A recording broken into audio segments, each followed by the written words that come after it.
సిఎస్డిటీకి ఈ పని ఏం లేదు. సిఎస్డిటీ అంటే రేషన్ డిపోస్ వీటికి ఇప్పుడు కనీసం పని చెప్తా ఉంటే చేసే పరిస్థితులు కూడా కనిపించట్లేదు. అధికారులందరూ కూడా ఆ నిర్లిప్తతను వేయండి. It's my request, it's my first warning. ఆ నిర్లిప్తతను వేయండి అధికారులు. ఏదో అప్పుడప్పుడు వస్తుంది, ఒక ప్రోగ్రామ్కి చెప్తుంది, వెళ్ళిపోతుంది అని మాత్రం అనుకోకండి. నేను ఎక్కడున్నా, ఏ ప్రోగ్రాంలో ఉన్నా, ఏ ఊర్లో ఉన్నా, నా నియోజకవర్గంలో ఏం జరుగుతుంది, నా నియోజకవర్గంలో ఏ అధికారి ఎలా పనిచేస్తున్నారన్న డేటా నా దగ్గర ఉండేది. నేను ఈ రోజు వరకు ఏ అధికారి పొట్ట మీద కూడా కొట్టల, ఏ అధికారిని నా చేతుల మీదుగా నేను సస్పెండ్ చేయించల. దయచేసి ఆ సిచ్యువేషన్కి తెచ్చుకోవద్దు. It's my request. చేసుకునే పరిస్థితి ఉంటుంది. మనకి మున్సిపాలిటీస్తో పాటు ఇప్పుడు పంచాయతీలకు కూడా ఇవ్వాలని తీర్మానం ఉంది. దానికి ఈరోజు చంద్రబాబు నాయుడు గారు ముందుకు రావడం జరిగింది. మీకు తెలిసి లాస్ట్ 5 సంవత్సరాల్లో మీ గ్రామాల్లో కానీ, మీ వార్డుల్లో కానీ ఒక రోడ్డు కూడా పోసిన పరిస్థితి కనిపించలేదు. మళ్ళా తిరిగి ఈరోజు ఎన్ఆర్జీఎస్ స్కీమ్ కింద సెంట్రల్ గవర్నమెంట్ ఇచ్చే స్కీమ్ను ఉపయోగించుకొని ఆ డబ్బుల్ని కూడా ఈరోజు మనం చేజెక్కించుకొని ప్రతి ఒక్క దగ్గర రోడ్లు వేసుకోవడానికి ముందుకెళ్తున్నాం. పాయకరావుపేట మేజర్ పంచాయతీ ఎన్ఆర్జీఎస్ ఫండ్లు కోట్ల రూపాయల్లో వస్తుంది. లాస్ట్ టైం మేము ఎమ్మెల్యేగా ఉండేటప్పుడు సుమారుగా 2 కోట్లు 3 కోట్లు పనులు చేయలేక వెనక్కి వెళ్ళిపోయిన పరిస్థితి. అప్పటి ఉన్న ప్రెసిడెంట్ సహకరించకపోవడం వల్ల. మళ్ళా ఈ రోజు పరిస్థితి ఏంటంటే ప్రెసిడెంట్ సహకరించడం పక్కన పెట్టండి, ఈ 3.5 సంవత్సరాల్లో ప్రెసిడెంట్ల చేతికి సంఖ్యలు లేదేసినట్టుగా అయిపోయింది. ఎందుకంటే డబ్బులు ఇలా పడిన వెంటనే లాక్కెళ్ళిపోయేవాడు జగన్మోహన్ రెడ్డి. కానీ చంద్రబాబు నాయుడు గారు వచ్చిన తర్వాత అలా కాదు. ఈ రోజు పంచాయతీలకు ఇచ్చిన డబ్బులు పంచాయతీలకు ఉపయోగించాలి అని పంచాయతీలో లైట్లు వేసుకోవడానికి కానీ, డ్రైన్లు తీయడానికి కానీ, బ్లీచింగ్ పౌడర్ చల్లడానికి కానీ, వాటర్ క్లోరినేషన్కి కానీ, రోడ్లు వేయించుకోవడానికి కానీ ప్రతి ఒక్కటి కూడా ఎన్ఆర్జీఎస్ సొమ్మును వాడుకోవాలని గంటాపదంగా చెప్పి ఈరోజు మ్యాచింగ్ రేట్లు పెట్టుకుని గౌరవ పవన్ కళ్యాణ్ గారు మంత్రివర్గంలో ఉండి పవన్ కళ్యాణ్ గారి ఆధ్వర్యంలో గ్రామాలన్నింటిలోని కూడా సుమారుగా ఈ 120-130 రోజుల్లో ఈ నియోజకవర్గానికి ఎన్ఆర్జీఎస్ నుంచి 20 కోట్ల రూపాయలు పైన వచ్చినాయంటే మీరందరూ నమ్ముతారా? ఈరోజు ప్రతి చోట కూడా గ్రామాల్లోని రోడ్లు వేసుకునే పరిస్థితి కనిపిస్తా ఉంది, చేసుకునే పరిస్థితి ఉంటుంది. మనకి మున్సిపాలిటీస్తో పాటు ఇప్పుడు పంచాయతీలకు కూడా ఇవ్వాలని తీర్మానం ఉంది. దానికి ఈరోజు చంద్రబాబు నాయుడు గారు ముందుకు రావడం జరిగింది. మీకు తెలిసి లాస్ట్ 5 సంవత్సరాల్లో మీ గ్రామాల్లో కానీ, మీ వార్డుల్లో కానీ ఒక రోడ్డు కూడా పోసిన పరిస్థితి కనిపించలేదు. మళ్ళా తిరిగి ఈరోజు ఎన్ఆర్జీఎస్ స్కీమ్ కింద సెంట్రల్ గవర్నమెంట్ ఇచ్చే స్కీమ్ను ఉపయోగించుకొని ఆ డబ్బుల్ని కూడా ఈరోజు మనం చేజెక్కించుకొని ప్రతి ఒక్క దగ్గర రోడ్లు వేసుకోవడానికి ముందుకెళ్తున్నాం. పాయకరావుపేట మేజర్ పంచాయతీ ఎన్ఆర్జీఎస్ ఫండ్లు కోట్ల రూపాయల్లో వస్తుంది. లాస్ట్ టైం మేము ఎమ్మెల్యేగా ఉండేటప్పుడు సుమారుగా 2 కోట్లు 3 కోట్లు పనులు చేయలేక వెనక్కి వెళ్ళిపోయిన పరిస్థితి. అప్పటి ఉన్న ప్రెసిడెంట్ సహకరించకపోవడం వల్ల. మళ్ళా ఈ రోజు పరిస్థితి ఏంటంటే ప్రెసిడెంట్ సహకరించడం పక్కన పెట్టండి, ఈ 3.5 సంవత్సరాల్లో ప్రెసిడెంట్ల చేతికి సంఖ్యలు లేదేసినట్టుగా అయిపోయింది. ఎందుకంటే డబ్బులు ఇలా పడిన వెంటనే లాక్కెళ్ళిపోయేవాడు జగన్మోహన్ రెడ్డి. కానీ చంద్రబాబు నాయుడు గారు వచ్చిన తర్వాత అలా కాదు.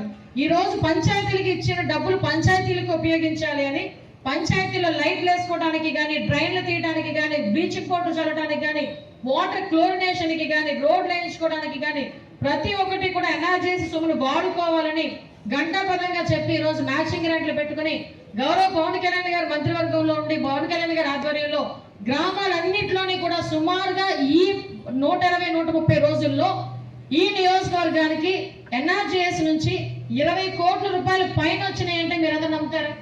ఈరోజు ప్రతి చోట కూడా గ్రామాల్లోని రోడ్లు వేసుకునే పరిస్థితి కనిపిస్తా ఉంది. కష్టమైనప్పటికీ కూడా మళ్ళీ ఈ డబుల్ రోడ్డు శాంక్షన్ చేయించుకొని ఆ సెంట్రల్ లైటింగ్ పెట్టి పాయకరావుపేటకి ఒక గుర్తింపు తీసుకొచ్చే కార్యక్రమానికి నేను శ్రీకారం చుట్టుకుంటా. మీ అందరికీ ఒకటే చెప్తానమ్మా, చంద్రబాబు నాయుడు గారు అంటే చెప్పిన పని ఏదైతే చెప్పారో అది చేస్తారు.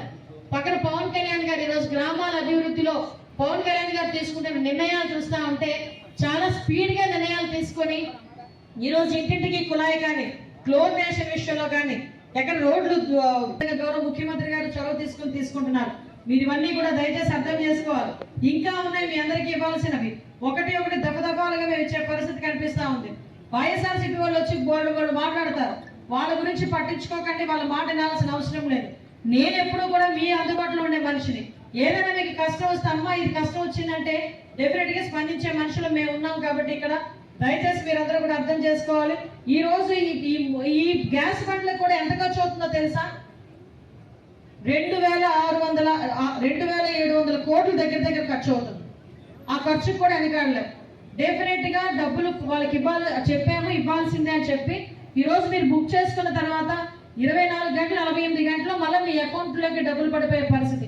కాబట్టి ఇవన్నీ కూడా మీరు యూటిలైజ్ చేసుకొని గౌరవ చంద్రబాబు నాయుడు గారిని, పవన్ కళ్యాణ్ గారిని, మమ్మల్ని ఇక్కడ వేదిక నుంచి మమ్మల్ని అందరినీ కూడా ఆశీర్వదించాలని మనస్ఫూర్తిగా కోరుకుంటూ మీ అభివృద్ధి కార్యక్రమాల్లోని అదేవిధంగా మీ తాలూకా బాగోగుల్లోని కూడా మేము ఎప్పుడు కూడా ఎల్లప్పుడూ ఉంటామని మీ అందరికీ కూడా మాటిస్తూ ఈ అవకాశం ఇచ్చిన మీ అందరికీ కూడా ప్రత్యేకంగా ధన్యవాదాలు తెలియజేసుకుంటున్నాం. అంతే తప్పించి ప్రజల్ని ఇబ్బందులు పెట్టేటట్టుగా కానీ గవర్నమెంట్ ప్రోగ్రాముల మీద చిన్న చూపు కానీ కనిపించిందంటే ఉపేక్షించే పరిస్థితి అయితే లేదు. ఇది నా వార్నింగ్ అనుకుంటారో, రిక్వెస్ట్ అనుకుంటారో, లాస్ట్ వార్నింగ్ అనుకుంటారో మీ ఇష్టం. ఇది తప్పిన తర్వాత ఏదో ఒక రోజు ఇంకా నా దగ్గర నుంచి చర్యలే ఉంటాయి తప్పించి చెప్పే పరిస్థితి మాత్రం ఉండదు. అది దయచేసి గమనించుకోవాలని ముఖ్యంగా మీకు చెప్తూ, ప్రభుత్వ రంగ సంబంధించిన ప్రోగ్రామ్స్ కానీ, ప్రభుత్వ జనాలకి ఇచ్చే సంక్షేమ విషయంలో కానీ, అభివృద్ధి విషయంలో కానీ ఎవరైనా బ్యాక్ స్టెప్ వేసినట్టు కానీ, అవినీతి చేసినట్టు కానీ తెలిస్తే మాత్రం ఇమీడియట్ గా యాక్షన్ ఉంటుందని మీ అందరికీ కూడా మరోసారి హెచ్చరిస్తూ సెలవు తీసుకుంటున్నాను. నగిరి నియోజకవర్గం వడమాలపేట మండలంలో ఏఎంపురం ఎస్టీ కాలనీలో ఒక 3.5 సంవత్సరాల చిన్న బిడ్డని సుశాంత్ అనేవాడు తాగి ఎంత ఘోరంగా రేప్ చేసి ఆ అమ్మాయిని చంపేసి పూర్తి చేశాడో వింటుంటే మనకే కడుపు తరుక్కుపోతుంటే ఆ తల్లిదండ్రుల బాధ వర్ణనాతీతం. మీరే చూడండి, ప్రతి ఒక్కరూ వాళ్ళకు బిడ్డలు పుట్టాలని భగవంతుణ్ణి ప్రార్థించి ఎన్నో పూజలు నోములు చేసి బిడ్డల్ని కంటే ఆ బిడ్డల్ని ఇలా కిరాతకులు చంపేసి పూడ్చిపెట్టేస్తుంటే ఆ తల్లిదండ్రులకి ఎంత బాధగా ఉంటుందో ఒకసారి ఆలోచించండి. బిడ్డ అంటే ఎవరి బిడ్డ అయినా బిడ్డే కదా. ఈరోజు వాళ్ళ అమ్మ చెప్తోంది, ఆ బిడ్డ శవం చూస్తే చెస్ట్ దగ్గర, భుజాల దగ్గర, ఇంకెక్కడెక్కడో కొరికి అమ్మాయిని నాశనం చేసి అమ్మాయిని చంపేసి మళ్ళీ ఏమీ తెలియనట్టు ఏ విధంగా వాళ్ళ దగ్గరికే వచ్చి నించొని ఉన్నాడంట. ఈ ధైర్యం ఎక్కడి నుంచి వస్తుంది? ఇది ప్రభుత్వ చేతగానితరం ఫెయిల్యూర్ వల్ల నేరస్తులకు వస్తున్న ధైర్యం కాదా అని నేను అడుగుతున్నా. 4 నెలల్లో దాదాపుగా 100 మంది పైన ఈరోజు అత్యాచారాలు కానీ, హత్యలు కానీ, తగలబెట్టడాలు కానీ, నరికి ముక్కలు చేయటం కానీ, పూర్తి చేయటం కానీ, బ్రెయిన్ డెడ్ చేయటం కానీ ఏ రాష్ట్రంలో అయినా జరుగుతుందా? ఒక ఆంధ్రప్రదేశ్లో తప్ప. దీనికి చంద్రబాబు నాయుడు సిగ్గుపడాలి, హోంమంత్రి అనిత సిగ్గుపడాలి, డిప్యూటీ సీఎం పవన్ కళ్యాణ్ గారు సిగ్గుపడాలని కూడా ఈ సందర్భంగా తెలియజేసుకుంటున్నా. ఎన్నిక ముందు మీరు చెప్పిన మాటలేంటి, ఈరోజు చేస్తున్న పనులేంటి? ఆడవాళ్ళకి ఒక చిన్న కష్టం వచ్చినా కూడా తొక్కి నార తీస్తా అన్నారు పవన్ కళ్యాణ్ గారు. ఎంతమంది నార తీశారయ్యా? దాదాపుగా 100 మంది ఆడబిడ్డలు ఈరోజు చనిపోయారు. ఎంతమంది తొక్కి నార తీసావు? ఇదే అనిత ఏ విధంగా మాట్లాడుతుందో మీ అందరికీ తెలుసు. మరి ఈరోజు హోంమంత్రిగా నువ్వు ఎందుకు ఫెయిల్యూర్ అవుతున్నావు? ఎందుకు నేరస్తులకి భయాన్ని కల్పించలేకపోతున్నావు? ఎందుకు ఇలాంటి అఘాయిత్యాలు ఆడపిల్ల మీద జరగకుండా ఎందుకు ఆపలేకపోతున్నావు? నీ చేతిలో అధికారం ఉండని కూడా ప్రశ్నిస్తున్నాం. ఇక చంద్రబాబు నాయుడు విషయానికి వస్తే ఆయనకి కూతురు లేదు, కోడలు కొడుకుని కంటే అత్త సంతోషించదా అని చెప్పి ఆడపిల్ల పుట్టుకనే అవమానించిన వ్యక్తి ఈరోజు ఆయన జిల్లాలో రెండోది.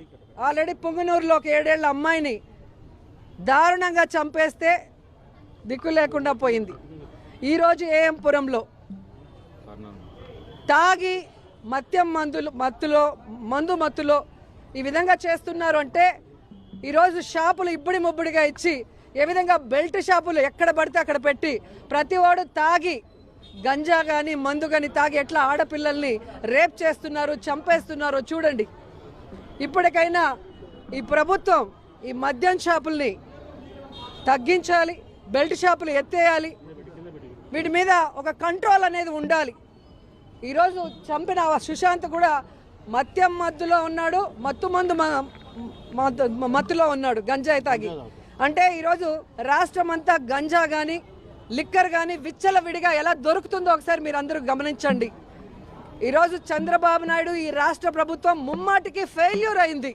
మేము పట్టేసుకున్నాం కదా నేరస్తుడిని అంటున్నారు. ఎప్పుడు పట్టుకున్నారు? 4 నెలల్లో 100 మందిని చంపేసి తగలబెట్టేసి నరికేస్తే ఈరోజు మీరు పట్టుకున్నాను అంటే అసలు నేరస్తుడికి ఆ ధైర్యం ఎక్కడి నుంచి వచ్చింది? ఒక 3.5 సంవత్సరాల బిడ్డని కొరికి రేప్ చేసి చంపేసి పూడ్చిపెట్టేసి నార్మల్గా తిరుగుతున్నాడు అంటే అది కూడా వాళ్ళ పిన్నమ్మ వాళ్ళ అమ్మమ్మ వాళ్ళు వాడిని పట్టుకొని పోలీసులకు చెప్పారు. ఇంతకన్నా సిగ్గుచేటు ఇంకేమైనా ఉందా?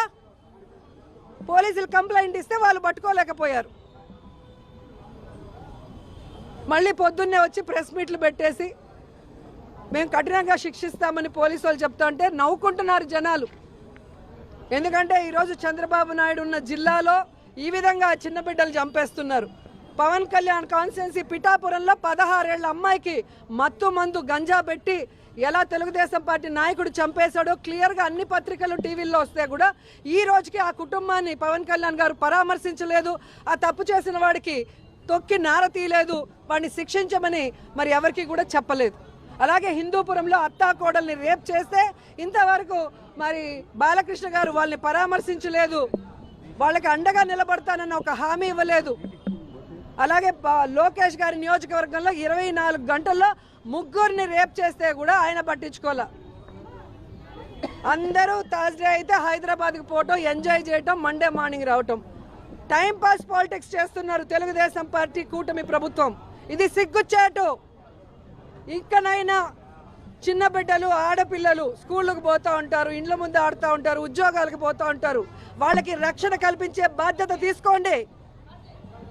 తప్పు చేస్తే ఆడవాళ్ళకి ఏదైనా అన్యాయం చేస్తే నేరస్తుడిని ఉరిసి తీస్తారన్న భయాన్ని కల్పించండి. ఏ భయం లేకపోవటం వల్ల ఇవన్నీ జరుగుతున్నాయి.